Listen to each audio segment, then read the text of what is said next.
یہ آواز صرف میں نہیں، میرے استاد بھی سنتے، وہاں بیٹھے شاگرد بھی سنتے، اور سب کھڑے ہوتے تھے، جگہ دیتے تھے۔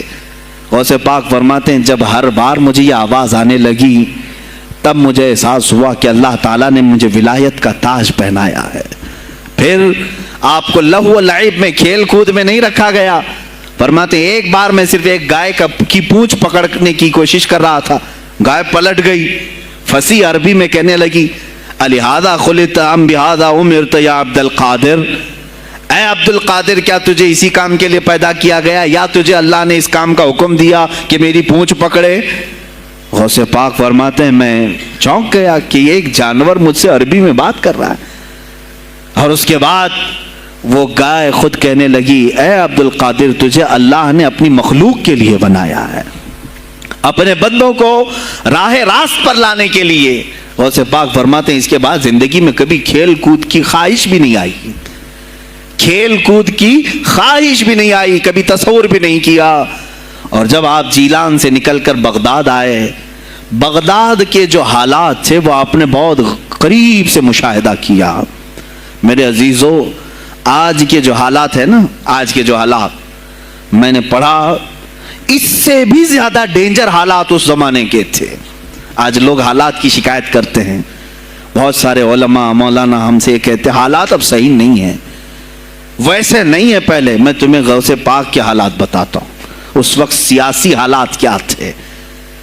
اس وقت سیاسی حالات اتنے خطرناک ہو چکے تھے، بغداد میں شیعوں نے اپنا گڑھ جمایا تھا، یہاں تک کہ ہر عالم پر، ہر واعظ پر، ہر امام مسجد پر پابندی تھی۔ سیدنا ابو بکر صدیق اور حضرت عمر کا کوئی نام نہیں لے سکتا تھا، کوڑے مارے جاتے تھے۔ شیخین کا اگر کسی نے نام لے لیا کسی عالم نے، کوڑے مارے جاتے تھے۔ خلیفہ واثق باللہ تک یہ تاریخ چلی بغداد میں، اور سلطنتیں ٹوٹ چکی تھیں۔ سیاسی حالات اس قدر خراب ہو چکے تھے، چھوٹی چھوٹی ٹکڑیوں میں بٹ چکے تھے مسلمان۔ مصر کی طرف دیکھیں تو فاطمی حکومت قائم ہو گئی تھی، وہ اپنے آپ کو فاطمی کہہ رہے تھے۔ بغداد میں عباسی خاندان حکومت کر رہا تھا، اور وہ بھی سمٹ کر کے صرف بغداد کے اطراف رہ گئی بس۔ پھر ترکی کی طرف دیکھیں تو سلجوقی خاندان تھا، ایک ایک ٹکڑا حکومت کر رہا تھا، اور یہی آپس میں دست بگریباں تھے، ایک دوسرے سے لڑ رہے تھے۔ اور پھر پلس اس پر ایسا کہ بازنطینی جو عیسائی تھے، صلیبی تھے، ان سلطنتوں کو آپس میں لڑا کر کے اس قدر شدت پیدا کر چکے تھے کہ بغداد والا مصر نہیں جا سکے، مصر والا ترکی نہ آ سکے۔ پھر ادھر بخارا، سمرقند، نیشاپور، یہ جو رشیا میں ہیں آج، ازبکستان وغیرہ میں، یہاں الگ ایک سلطنت قائم تھی، اور ہند میں الگ کفرستان تھا۔ سب جگہ الگ الگ حالات تھے، اور مسلمانوں کے لیے اس زمانے میں ایسے حالات ہو گئے جیسے لاک ڈاؤن ابھی کا سیم۔ میں آپ کو بتا دوں سچویشن، لاک ڈاؤن میں کیا ہوا تھا معلوم ہے؟ یہ ہمارے طلبہ دیکھیں 8 مہینے سے بیٹھے ہوئے ہیں، مدارس میں نہیں گئے، حفظ قرآن کر رہے تھے، عالم دین بن رہے تھے، مدرسے بند ہیں نا، گھروں میں بیٹھے کچھ تو آوارہ گردی کر رہے ہیں۔ اسی طرح کالج کے بچے بھی، اسکول کے بچے بھی، سب چھوٹے ہوئے ہیں لاک ڈاؤن کی وجہ سے۔ سیم یہی سچویشن اس زمانے میں ہوئی۔ بغداد علمی مرکز تھا، کوفہ اور بصرہ علم کے مرکز تھے۔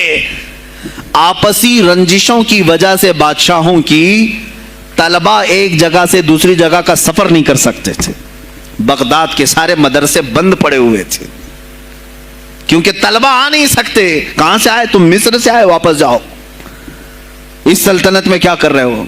اس طرح کی سختیاں، یہاں تک کہ یہی زمانہ ہے جب حسن بن صباح نام کا ایک ایسا منافق جس نے اس زمانے کے بادشاہوں کو خرید لیا اور کچھ لوگوں کو نشے کا خوگر بنایا۔ حشیشین وغیرہ آپ نے سنا ہوگا، صلاح الدین ایوبی کا زمانہ ہے یہ۔ غوث پاک سے صرف 4 سال بعد صلاح الدین ایوبی آئے، صرف 4 سال بعد۔ اس زمانے میں حسن بن صباح نے ہزاروں نوجوانوں کو نشے کا عادی بنا دیا تھا، ہزاروں نوجوان۔ اور کیسا نشہ؟ کوکین افیون وغیرہ سب تو لے کر کے تو لوگ ہوش میں آ جاتے ہیں. وہ ایسا تھا کہ اس نے جو نشہ دکھایا تھا ایک چھوٹے سے کمرے میں ان کو رکھتا اور انہیں بتاتا کہ یہ درخت ہیں, یہ نہر ہے,